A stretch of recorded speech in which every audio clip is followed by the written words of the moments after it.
Pues bueno, muchas gracias por recibirnos en Azcapotzalco. Es una feria que tiene varios años. Yo creo que entre tú y yo hemos estado, no siempre, o sea, no hemos estado en todas, pero entre tú y yo creo que hemos cubierto todas las que se han hecho.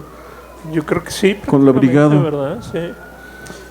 Y hoy nos une, bueno, pues venimos a platicar desde un libro que hicimos juntos, Paco y yo. Matar al candidato es una, lo que ahora llamamos novela gráfica, es un cómic sobre el asesinato de Colosio. La historia es que el editor Eduardo Rabasa nos invitó un día a comer y nos dijo: viene el 25 aniversario de la muerte de Colosio, queremos que ustedes hagan un cómic con este tema, hagan lo que ustedes quieran. Y decidimos que los dos venimos del mundo del cómic, los dos dibujamos, y los dos hemos hecho carrera escribiendo novela policíaca, y decidimos que Paco iba a escribir el guión, yo lo iba a dibujar, y ese es el origen de Matar al candidato. Y bueno, a ver, cuéntanos de cómo fue la experiencia en el guión y qué es lo que hiciste en esa parte. Cuando nos lo propusieron, bueno, antes que nada, gracias, gracias por estar aquí con nosotros. Cuando nos lo propusieron, pues bueno, lo que menos queríamos era hacer como un documental, ¿no? Ahorita que no se han podido ver las dos series que ha habido del tema, que es la de 1994 que hizo Diego Osorno y la de Colosio, no queríamos que fuera un documental, queríamos, a fin de cuentas venimos los dos de ser escritores de novela policíaca, queríamos algo más a lo que hacemos, y lo que decidimos fue hacer una historia de ficción basada en los hechos reales, en todos los hechos reales del asesinato de Colosio, a través de los ojos de una reportera que es contratada, igual que nosotros, a escribir un libro sobre la muerte de Colosio, hoy en día. Una reportera que acaba de pasar momentos difíciles, una reportera que tiene que también luchar con sus propios demonios, con un divorcio que va saliendo, con problemas laborales, de investigaciones, y también es una manera de hacer un gran homenaje a este grupo de mujeres reporteras que están trabajando en México y que están sacando la verdad en México, ¿no? Hay nombres como Lidia Cacho que están, que son ya un referente sobre lo que está sucediendo en México, quien está otorgándonos la verdad en México. Y esta reportera, Elsa Cabrera, es contratada por nuestro editor, casualmente, Eduardo Rabasa, para hacer un libro de Colosio, y nos sirve de ojos para meternos a este mundo, a lo que pasó hace 25 años. Y pues bueno, la primera pregunta que se hace ella es: ¿dónde estaba cuando mataron a Colosio? Y así comienza prácticamente el libro. Y esto nos permite tejer una ficción paralela ella va investigando, va viendo, se da cuenta uno que es imposible saber qué sucedió, ha pasado mucho tiempo, la investigación estuvo extremadamente viciada, y la otra es que hay intereses todavía muy grandes alrededor de este asesinato, que una de las cosas que yo he insistido, bueno, que hemos insistido en la promoción del libro, es que nos sigue afectando hoy en día. O sea, 25 años después, el asesinato de Colosio sigue afectando nuestras vidas todos los días. Y que además, se lo digo a mis alumnos en la universidad, y siempre que hay gente joven se los insisto: no importa que no hayas nacido, a ti te sigue afectando el asesinato de Luis Donaldo Colosio. Entonces, ella empieza a escarbar en este pozo de porquería, y lo que descubre es que pues que aquellos demonios que se decía que andaban sueltos siguen por ahí, que sigue produciendo, como sigue levantando ámpula, sigue siendo un tema muy controversial, sigue habiendo intereses poderosos, y además esto desencadena una trama criminal que se va cerrando y se va cerrando hacia el final de la novela. fue muy divertido trabajar juntos. Habíamos hecho alguna vez una adaptación de Los Bandidos de Río Frío en cómic, pero aquí era una creación a partir de un tema que además a los dos nos causa gran fascinación y bueno, pues fue la oportunidad de colaborar. Además, teníamos una deuda con la novela gráfica en el género policíaco, que a los dos nos abrió las puertas originalmente y que nunca habíamos hecho un cómic policíaco juntos. Creo que ni separados, ¿no? Ni separados, yo creo. Y bueno, ya entrando en el tema de Colosio, es el gran secreto de por lo que nunca se va a saber bien el resultado, es que hay mucha información y mala, y toda es caótica y toda es mal hecha. No sé si han tenido oportunidad de ver los videos que acaban de liberar de la autopsia de Colosio, donde prácticamente el doctor está con la torta, o sea, están haciendo la autopsia y están comiendo y hay alguien allá con un café, que es hoy en día, pues bueno, es estar manchando todo este cochinero que hacen alrededor de la investigación. Desde luego es a propósito para cubrir. Entre más información y mala información tengas, es más fácil cubrir algo muy sencillo. Como ustedes saben, está la teoría de los tres aburtos. Un aburto fue el que disparó, que es el que nos presentan. No sé si recuerdan el video, este famoso video donde se oye en el fondo la música de la canción de La Culebra. La Culebra. Un aburto de pelo chino, con barba, gordito. 24 horas después te lo presentan flaco, rapado y rasurado. ¿Que por qué? Porque estaba muy sucio y que había que rasurarlo. Digo, eso en ninguna parte del mundo te cortan el cabello antes de presentar al gracias. principal. Ay, muchas gracias, señor. Gracias. Y hay un el concepto es que hay un tercer aburto, que fue el que mataron después en Tijuana, que era una persona que matan en un taller mecánico, y que es supuestamente el primero, al primero que matan. No, si hay un aburto en la cárcel, eso sí, es lo que hay que recalcar. Hay un aburto en la cárcel. Hace 25 años. Hace 25 años. Y que está ahorita allá. Y cuando hicimos la investigación, nada más para terminar, generalmente cuando nos preguntaban, ¿y qué es lo más interesante, lo que más miedo les dio a la investigación? No sé si ustedes saben que Aburto ya puede salir de la cárcel. Ya cubrió su condena. O sea, tenía 40 años, pero ya se la redujeron a 25. Y el abogado le dijo, va, firma los papeles y te puedes ir. Y él dijo, no, hasta que limpien mi nombre, no me voy a ir de la cárcel. Imagínense a lo que le tiene miedo para que se sienta más seguro en una cárcel que salir a la vida pública. Descubrimos además que la teoría que más popular, siempre se ha pensado que el presidente Salinas de Gortari es el que estaba detrás de ese asesinato, y cuando revisamos descubrimos que el más perjudicado fue el propio Salinas. O sea, él, que quería pasar a la historia como el mejor presidente del país, dinamita su monumento con ese asesinato. Y entonces, pues en la lógica, cuando uno es de la novela policíaca, siempre buscas quién se beneficia con el crimen, y descubrimos que no hay todos salen perjudicados. O sea, se le atribuye a Manuel Camacho Solís, ahí sepultó su carrera en el PRI. Se hablaba también del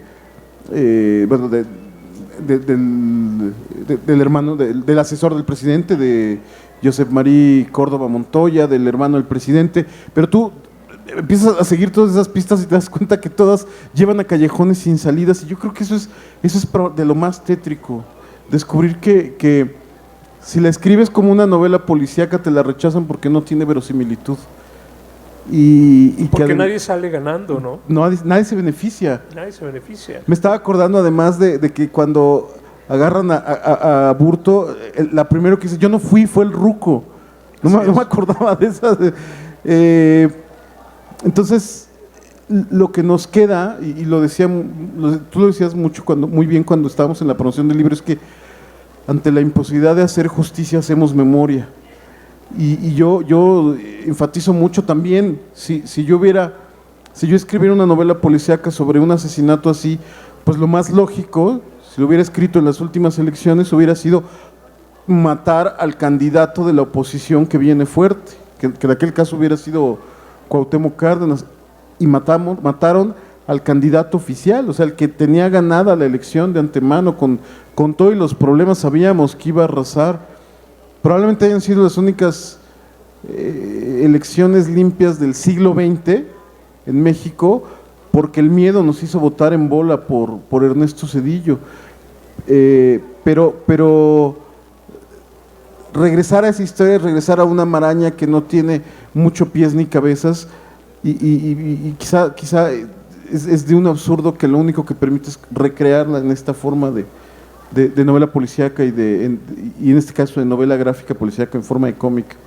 Sí, otra de las cosas que platicábamos mucho es que México es un país con crímenes sin resolver, con problemas sin resolver, y pónganle el nombre que quieran y todos seguimos igual y sin resolver. 68, Aguas Blancas, Ayotzinapa, Manuel Buendía, Ruiz Massieu, Digna Ochoa, Moreno Valle, síganle, no hay ni uno. Muriño, no hay ni uno, o sea, Colosio lo único que pasó a ser uno más de los crímenes no resueltos. De los crímenes no resueltos en México. Y ahí hay un acierto en el guión. Tú inicias la historia con el asesinato 80 años antes bueno, en aquel momento eran 70 años antes de Álvaro Obregón, que además tiene muchas coincidencias con el de Colosio, ¿no? También es una autopsia muy, muy extraña. Ahí descubren 2 tipos de balas o 3. Sí, la historia oficial, no sé si lo conozcan, de Álvaro Obregón, es que llegan en una comida en la Bombilla, en San Angelín, que le están haciendo una comida y llega un dibujante a enseñarle un dibujo y le da un tiro. Esa es la historia oficial. El único problema es que cuando le hace la autopsia tiene 6 tiros. De distintos calibres, ¿no? De distintos calibres. Entonces es así. Y pasa algo muy parecido con Colosio, la famosa bala. A Colosio lo matan con 2 balas. Una, que es la que todos hemos visto, la de acá, pero la segunda le pegaron acá. Entonces es la teoría del cuerpo que se gira. Le piran acá, Colosio se da la vuelta, baja todo eso en segundos, baja la mano a Burto y le vuelve a disparar acá. Del otro lado. Del otro lado. Ese es, sí, con calibre diferente. Esa es la teoría, esa es la autopsia que nos dan. Desde luego, el primer tiro, el que todo el mundo ha visto, es más que obvio que fue el que prácticamente mató a Colosio. Pero ¿por qué esta otra? Y entre la gente, pues te hace suponer que no fue un solo tirador, fueron 2 tiradores para asegurarse de cumplir ese trabajo. Después de que publicamos el libro han aparecido mucha gente, ¿no?, que nos ha contado. Ahora en Tijuana apareció un señor que había trabajado con Aburto en La Maquila, y o sea, empezaron a aparecer un montón de historias, lo cual demuestra que un expediente que oficialmente está cerrado, resuelto con la teoría del asesino solitario, en realidad está vivo, no está resuelto y no se va a resolver.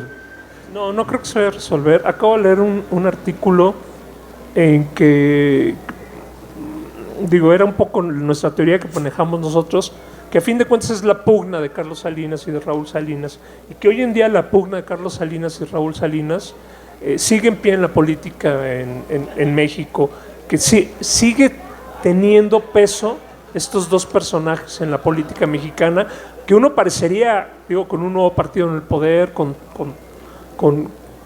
25 años de progreso en la democracia, que no aparecieran estos nombres, pero parece ser que estos nombres siguen apareciendo en la política de México, por lo que desde luego nunca va a haber ningún interés de que esto se resuelva.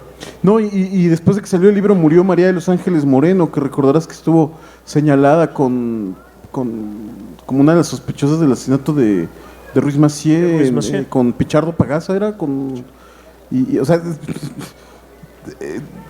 en la medida que nos vamos alejando, el caso se va enfriando, la realidad se va diluyendo y la duda crece, ¿no? Y se vuelve sólida y como una especie de, como un bloque. Y bueno, como ante esta maraña, lo que nos queda es lo que hacemos todos los que escribimos, los que dibujamos, los que hacen música, tratar de combatir desde nuestra pequeña trinchera el olvido y la desmemoria y la estupidez. Y también lo que queríamos hablar era un poco de la fragilidad de la democracia en México. Se nos olvidaba que hace 25 años resolvíamos nuestros problemas políticos a base de balazos, así como en el viejo oeste. Se siente lejano, pero a la vez es muy cercano de nosotros. O sea, creo que en parte hemos avanzado 2 pasos y a veces sientes que echamos 4 para atrás. Sí. Digo, mi consuelo era Colombia, que el mismo año mataron creo que a 3 candidatos presidenciales. Pero en términos históricos, 1994 fue ayer, ¿no? O sea, apenas hace un parpadeo resolvíamos las cosas de esa manera. A mí lo que me sigue volando la cabeza es que era el candidato oficial, o sea, era el que... Ahí es donde todas las piezas se te revuelven y ya no sabes cómo reconstruir ese... Sí, no, porque generalmente al que matan es al opositor. Al opositor, ¿no? Hubiera habido un atentado, como dices tú, hacia Cárdenas o hacia... bueno, a Cloutier, que bueno, terminó... Pero era el jefe Diego, ¿no? Era el jefe Diego. El jefe Diego, imagínate. El jefe Diego. No, pues peor.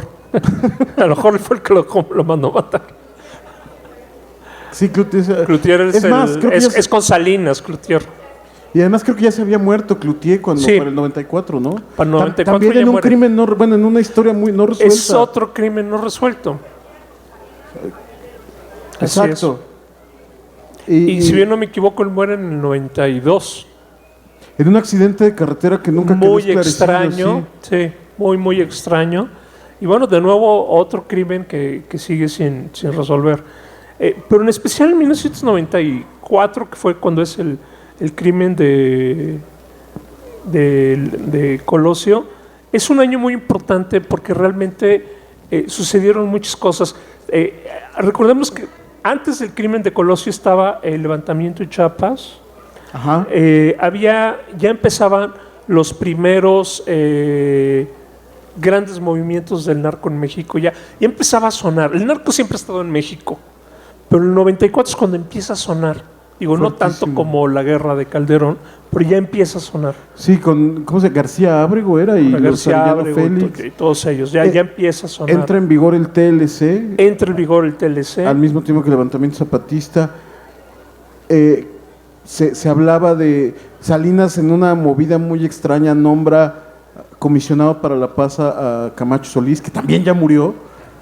Yo me acuerdo que, bueno, yo era muy jovencito, pero yo leía la prensa y el rumor era que lo iban a destituir a Colosio para que se subiera porque además fue una campaña muy accidentada y muy deslucida. A pesar de que era el candidato oficial, venía con muy poca fuerza, los medios estaban concentrados en Camacho Solís y la negociación de paz. Era mucho más interesante como candidato Camacho Solís que Colosio, y Colosio se había hecho de muchos enemigos, entre ellos desde luego de Raúl Salinas de Gortari, que como lo pone la serie y lo ponemos un poco nosotros, creemos que podría ser uno de los más factibles, aunque lo chistoso es que termina en la cárcel. Se avienta 20 años en el tango, en la ¿no? cárcel. que ella está fuera, ¿verdad? Ella anda moviendo las cosas. Qué terror, Pero bueno. qué terror. Bueno, pues no sé si alguien quisiera preguntar algo, compartirnos algo, comentarnos algo, o seguimos. ¿Seguimos platicando? Hemos tenido solo 2 presentaciones juntos de este libro, lo hemos presentado cada quien por su lado, así que hay que aprovechar que estamos.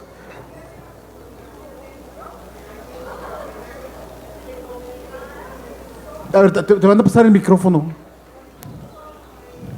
Ahí va el micrófono. Es que hay muy mala acústica para acá. Además. Pero yo no oigo. Tú porque tienes una vocesota. Que si checan este monitor, ¿no? Que es el que no les está dando feed a ustedes. No, todo bien. Bueno, yo sigo obviamente. Muchas gracias. Por eso lo ando buscando en todos lados. Yo fui a la presentación del libro en Copenhague. Muchas gracias. Y ese día comentaron que aún siendo el candidato oficial, siendo el candidato oficial, ese día no había prensa en Tijuana. Sí, ese día Los habían lanzado a todos hacia Mexicali. Qué raro que siendo el candidato oficial no traía tanta prensa y no había las condiciones de seguridad que debía de haber habido para el candidato oficial. No, las condiciones de seguridad son... Yo creo que aquí tenemos ahorita más seguridad que las que él tuvo. Digo, imagínese hoy en día un candidato oficial caminando en la calle sin plan, sin logística, nada más, vamos, si no lo mataban de un balazo, lo mataban aplastado. No había por dónde salir. No había por dónde salir, no había planes. Es una hendidura. Es como una olla. Ajá. Fuimos juntos, a alguna feria del libro de Tijuana, fuimos juntos a conocer, de morbosos a conocer Lomas Taurinas. Pusieron una escultura y unos juegos. Sí, ya todo eso quedó borrado. Pero lo que me sorprendía es que bajas un montón, o sea, es como un valle, bueno, como un hueco así. Es una trampa sin salida, efectivamente. Y otra cosa, como era abajo, seguramente podrían haber puesto halcones alrededor, checando todo. Es notorio cómo lo dejaron a la deriva, o sea, cómo lo abandona el gobierno en una campaña en la que además tenía muy poca resonancia, cómo no lo cubría la prensa que era extremadamente oficialista. No, cubría totalmente todos los movimientos de Camacho Solís. Sí, es una figura al final muy trágica. Yo quisiera enfatizar que no estoy de acuerdo con la idealización que hay ahora de Colosio. No, tú eres muy cauto ahí en el texto, pero ahora lo han querido convertir como una especie de mártir de la democracia. Sí. Yo creo que hubiera sido... Uno es que no creo que lo haya sido tanto. O sea, él reconoce el triunfo del PAN en Baja California, obligado por las circunstancias, no creo que haya sido muy demócrata. Y además creo que hubiera sido... La verdad, priista y sonorense, así como que grandes demócratas sonorenses nos ha dado Sonora, no creo. Sí. Y tampoco creo que hubiera sido un buen presidente. Yo tampoco creo. Hubiera sido el títere de Salinas, no sé cómo hubiera sido, pero no creo que hubiera sido recordado como un buen presidente. Un presidente más del sistema, ¿no? A menos incluso con un nuevo grupo, que él representaba un grupo del poder ajeno al de Salinas. Quizás nada más ese hubiera sido el único cambio. A ver, tenemos una pregunta allá y luego acá. Sí, a mí me causa mucha curiosidad el papel de la familia de Colosio. No sé si dentro de su investigación nos puedan platicar un poquito, porque si a alguien le matan un familiar, lo vemos con los desaparecidos, sale, marcha, pregunta qué pasó. Pero a mí se me hace que el papel de la familia fue como un papel poco lúcido, ¿no? O sea, desaparecieron del mapa. Esa es mi pregunta. Si pueden platicar un poco de la familia de Colosio. Digo, ahí en la familia hay 2 elementos nada más, que es la esposa y el papá. Y la esposa se muere a los... 6 meses, ¿no? Menos, 4 meses. En noviembre, o sea, lo mataron en marzo, si bien no me equivoco, en noviembre ya está muerta ella. Ella tenía cáncer terminal. Ahora, ella sí es de las pocas, no sé si te acuerdas, que sí movió, sí trató de mover. El que no dijo nada fue el papá. Como que se ajustó al sistema y dijo, calladitos. ¿Por qué? Pues exactamente por qué. Yo creo que sabía perfectamente quién fue el que lo mandó a matar y él prefirió seguir vivo. Y quizá protegiendo a los niños también. O protegiendo a podría los ser. niños. Yo recuerdo la cara como Los de... dos hijos, a la hija y al hijo, que uno de ellos ya está ahorita en la política, creo que por Es el senador, PAN. ¿no? Senador del PAN. No, de Movimiento Ciudadano. ¿De Movimiento Ciudadano? Pero además él tiene 10 años, la niña tiene 3. Sí, la niña era es muy una pequeña, cosa- es eran una- muy pequeños los dos. Yo sospecho que el viejo, que Luis Colosio, papá, intentó proteger a los niños. Recuerdo muy Se los lleva. Después de que muere ella, después de que muere la esposa, el abuelo se los lleva al rancho de Sonora. Y desaparecen, no sé si te acuerdas. Sí, Nadie desaparecen sabe, 20 años. desaparecen 20 años hasta que vuelve a aparecer él, el que ahorita es Luis Donaldo hijo. Luis Donaldo hijo. Yo tengo muy grabado cuando en el velorio Salinas se le prende del brazo a Diana Laura y ella pone una cara de desagrado. Sí. Eso lo tengo muy grabado, pero también es que ella estaba muy mermada. O sea, ella ya en aquel tiempo corría un chiste muy cruel. Decían, bueno, y si no matan a Luis Donaldo, ¿qué hubiera sido, no? Entonces todo el mundo, no, pues presidente, ¿dónde? Y dice, no, hubiera sido viudo. Entonces yo creo que ella también estaba muy débil para poder hacer algo. Por favor. Sí, buenas tardes. Mire, yo tengo una anécdota, lo que comentaba Francisco, de los 3 abortos. Estábamos en la casa, en su casa de ustedes, Gracias. cuando pasan la escena donde ya tienen detenido a Aburto. Y lo que usted comentaba del pelo corto, porque a él le dieron un golpe en la parte derecha. Sí, Y cuando lo sangrando. sacan a escena, el parche lo trae del lado izquierdo, del lado derecho, y él lo tenía del lado izquierdo cuando lo pasan por primera vez. E inmediatamente quitan la escena y lo ponen ya con el parche del lado izquierdo. Entonces fue una porque pues ahí dijimos, pues ¿qué pasó, no? ¿A qué horas tan rápido le arreglaron la herida, que ya se la pusieron del otro lado? Y algo que a mí me pareció sumamente, pues se puede decir interesante, ¿no? El hecho de que, lo que usted comentaba, de que hubo una confusión tremenda ahí con los 3 abortos, con el pelo corto, con el pelo largo y con la rasurado, y que todo lo hicieron. Eso pasó el día que el 23 de abril que a él lo De marzo. de marzo, que a él lo mataron.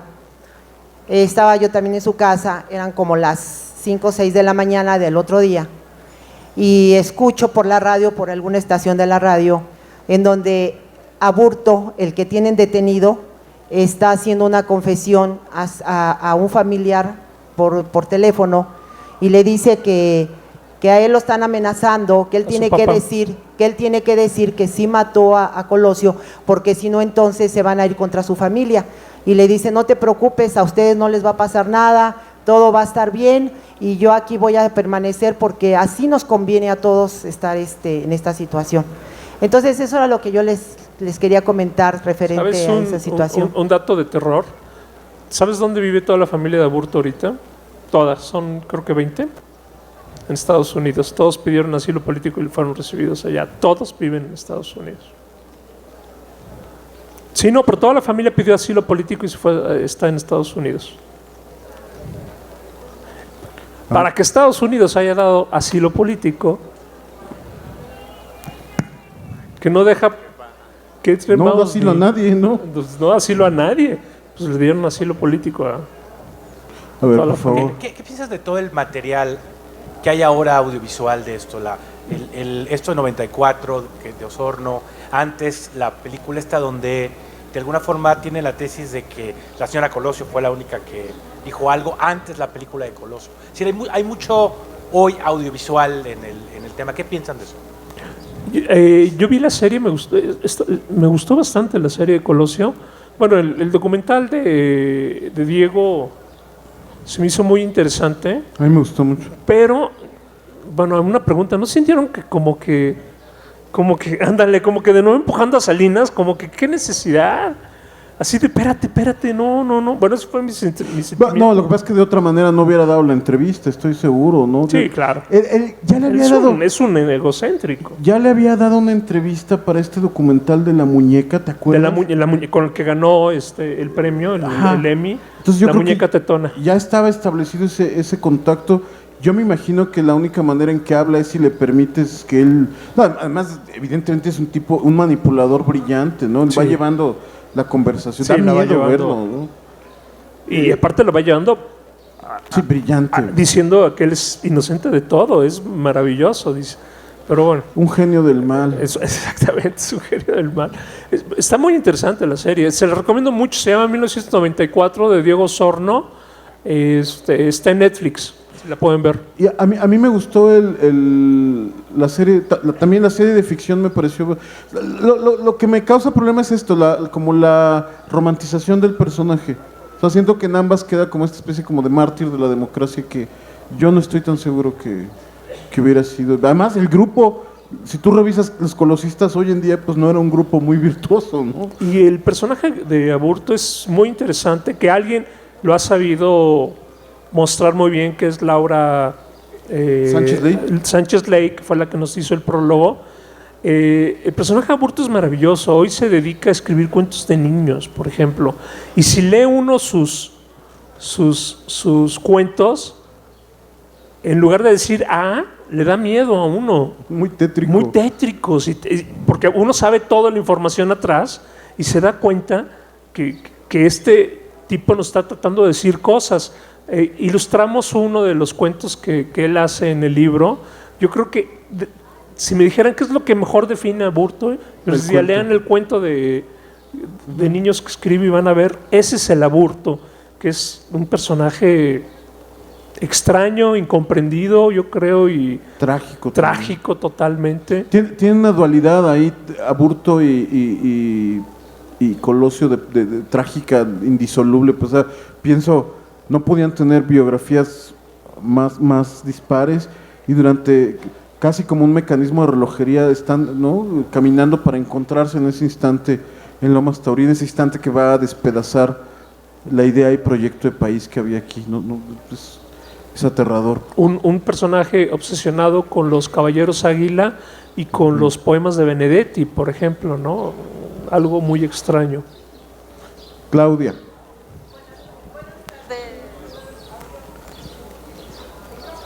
Micrófono. Bueno, ya.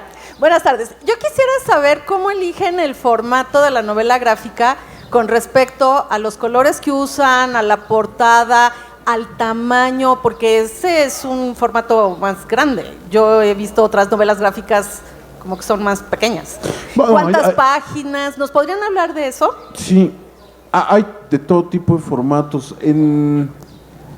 Yo he optado por hacer formatos un poco más pequeños por una cosa muy mundana, que es que me interesa que estén en la mesa de novedades, y si los haces muy grandes ya no pueden entrar ahí. Aquí teníamos el problema de que cuando tuvimos la luz verde del proyecto, cuando dijimos Eduardo y nosotros dos, sí, lo hacemos, había muy poco tiempo.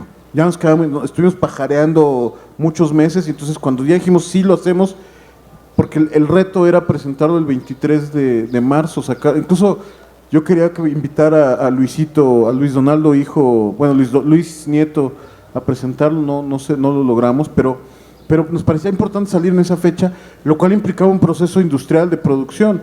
Entonces, teníamos poco tiempo y la decisión, como yo soy al que tocaba la parte de dibujar, propuse hacerlo en formato francés. Ya había hecho uno con ellos, con Sexto Piso, el de la Calavera de Cristal. En Francia los cómics son de es un tamaño parecido al tamaño carta, nada más que en Europa trabajan las medidas vienen en centímetros y aquí en México trabajamos en pulgadas, pero es este tamaño más o menos carta con pasta dura.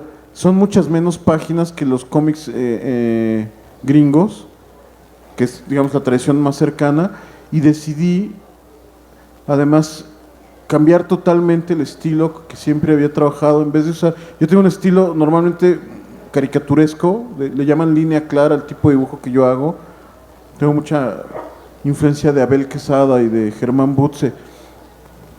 Y lo que quise fue hacer un estilo muy abigarrado, muy diferente, menos caricaturesco, más como tirando al realismo, y con una paleta de color muy sobria, porque justo había una, como podría haber una debilidad por colores muy saturados, rojos y como muy violentos, y no quise hacer eso, quise buscar, uno de los encantos del cómic es que todo lo que aparece ante el ojo del lector te sirve para contarte la historia. Entonces yo iba cambiando de estilo por cada secuencia en una vocación muy experimental. Entonces había momentos en que era dibujado con tinta con mucha soltura, y había otros que era un dibujo como más atascado, ¿no? Metía 3 o 4 recursos diferentes. Hay una parte de collage que me divertí mucho haciendo. Entonces, como iban a ser pocas páginas, quería que fueran muy lucidas. O sea, compensarle eso a los lectores, que no sintiera que se sintiera estafado, y la verdad es que quedé muy contento con el resultado. Que casualmente el que haya ocupado tantos estilos, sin querer refleja el caos de la investigación de Colosio, porque así es, de pronto alguien dice algo y por el otro lado alguien dice exactamente lo contrario, y por el otro lado dicen exactamente lo contrario. Entonces es un poco el reflejo, el caos de la investigación del asesinato, reflejado a nivel dibujo. Sí, y fue muy divertido también. Digo, no dormí 3 meses haciendo me volvía loco, porque además tenía una fecha de entrega muy específica, pero yo quedé muy contento. Y lo primero que hice antes de dibujar ninguna página fue la portada, que además era a partir de un boceto que me mandó Paco. O sea, Paco me mandó, antes incluso de empezar a hacer el guión, me dijo, yo creo que la portada tendría que ser así, y exactamente a partir de su boceto la hice. Lo único es que quise hacerla como un cartel, como con 2 tintas, para darle como mucha fuerza, mucho contraste a las imágenes. Y así fue. Acá. Por acá hay otra pregunta. Allá. Cerramos con ellas y luego nada más cuestión a lo que dijo.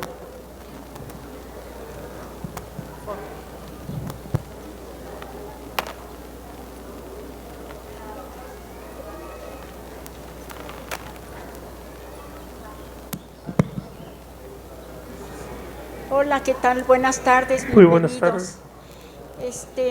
Una anécdota. Cuando Colosio estuvo en campaña, estuvo en el Estado de México, Cuautitlán Izcalli. Cargó a mi hija, aquí presente. Cargó a mi hija y... ¡Ay, mamá! No andes diciendo eso, mamá. Sí, tenemos la foto y pues sí, se nos hizo una persona muy noble. Estaba en campaña, no te dejes engañar. Sí, Okay. acuérdense que todos los candidatos besan niños de campaña. No, pero de todos modos, nada que ver con los demás priistas. Era único. Gracias. No, ahí hay que leer La Zona Muerta de Stephen King para que no te dejes engañar. Sí, por favor, pero bueno, mira que... ¿Y tienes la foto? Mira, un pedazo de historia ahí. Hola, buenas tardes.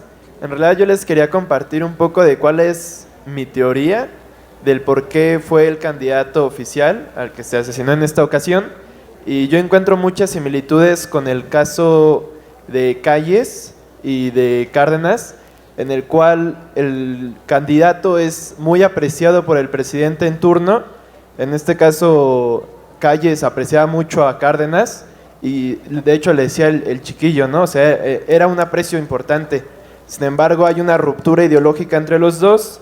Un momento que Cárdenas gana la presidencia, se ve tanto la ruptura así que lo exilia del país. Ahora, por ejemplo, en este mítico, en la conferencia que da en Monumento a la Revolución Colosio, en el aniversario del PRI, donde se ve una ruptura ideológica con Salinas, creo que se desmarca antes de tiempo, como lo hizo Cárdenas en su momento, lo intentó hacer, y se adelantó un tanto a los hechos, se veía tal vez ya triunfador de esa elección, y creo que le da la oportunidad perfecta a Salinas para evitar lo que podía ser una sustitución de poderes o de élites en el poder. Sí, sin embargo, también sabemos que tal vez Colosio no era el más lúcido del grupo, de los llamados tecnócratas, pero sí tenía un aprecio muy fuerte con Salinas, y creo que precisamente es en esta ruptura que se da antes de tiempo donde Colosio pierde esta batalla. Tal vez si lo hubiese hecho después de ganar las elecciones, otra cosa hubiese sido.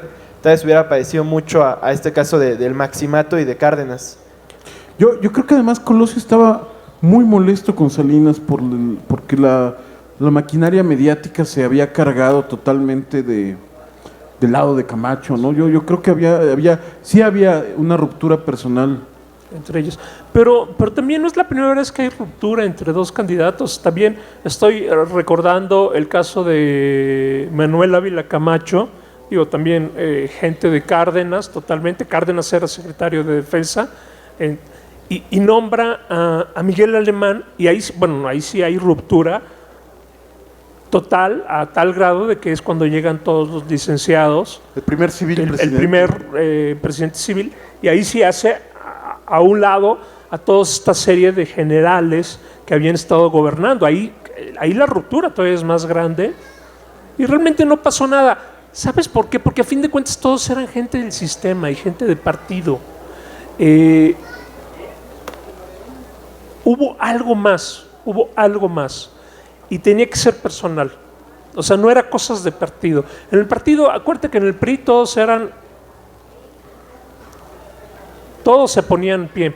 Por eso siempre he pensado, mi teoría, que la dejo yo revelar, pero no se las dejo a ustedes, es que era Raúl Salinas, es Raúl el que la manda a matar, tratando de hacerle un favor al hermano, pero a la vez haciéndose un favor a él, parándolo de golpe. Salinas es un personaje oscurísimo. O sea, si pensamos que Carlos Salinas es oscurísimo, Raúl, a ver, nos mandó leche de Chernobyl. Ahora que están viendo la serie, hubo gente que estuvimos tomando leche de Chernobyl. Era el que negociaba con el narco. Mandó matar a su cuñado. O sea, era una gente totalmente oscura. Era peor que Voldemort. Y ahí está, y tiene un coche, un Ferrari de oro y... No, siempre se habla de ese... sí, es cierto, o sea, el discurso del, creo que 6 de marzo, muy pegado, como un punto de ruptura, pero yo creo que la ruptura había sido mucho antes y nos enteramos quién escribió ese discurso y te aseguro que no fue él. No fue él. Es alguien muy cercano a nosotros. Y no lo podemos revelar. Y no lo podemos decir porque hay gente cercana. Pero lo que sí creo es que también me cuesta trabajo pensar que el presidente Salinas tuviera una piel tan delgada como para decir, habló medio fuerte y en clave de mí, mándenlo matar. No sé, no lo vamos a saber, pero bueno, gracias por compartirnos tu teoría. Ya nos vamos. Dos cosas que me gustaría. Mañana vamos a tener una mesa sobre Colosio. Vamos a estar hablando con una mesa sobre el tema, así que no se va a acabar hoy. Y yo quería hacer una precisión. Cuando Hagenbeck decía, es que pues, normalmente matan al puntero, no matan eso. Yo quería aclarar una cosa, no sé si ustedes se acordarán, pero tú abrías un periódico desde el 1 de enero de 1994 hasta el 23 de marzo y el único que no salía era Colosio, ¿no? O sea, salía el subcomandante, salía Cárdenas y salía Camacho, ¿no? Nunca en este país se había tenido a un candidato, el elegido, ¿no? Que nadie lo pelara, ¿no? Entonces, pues más bien pues había que buscar un mártir, ¿no? Pero bueno, mañana seguiremos discutiendo sobre Colosio. Les pido por favor un aplauso enorme para Bernardo Fernández Beff, Francisco Hagenbeck, y les tenemos unos regalos de parte de la Brigada para Leer en Libertad. Son parte de los libros que editamos junto con la Alcaldía de Azcapotzalco. Les doy paquete. Y quiero decirles que van a estar firmando libros, no solo Claudia, no solo ese, hay además novelas policíacas de nuestros dos invitados. Y continuamos con nuestra invitada, una de nuestras invitadas internacionales a esta feria, Mayra Santos Febre desde Puerto Rico. Gracias.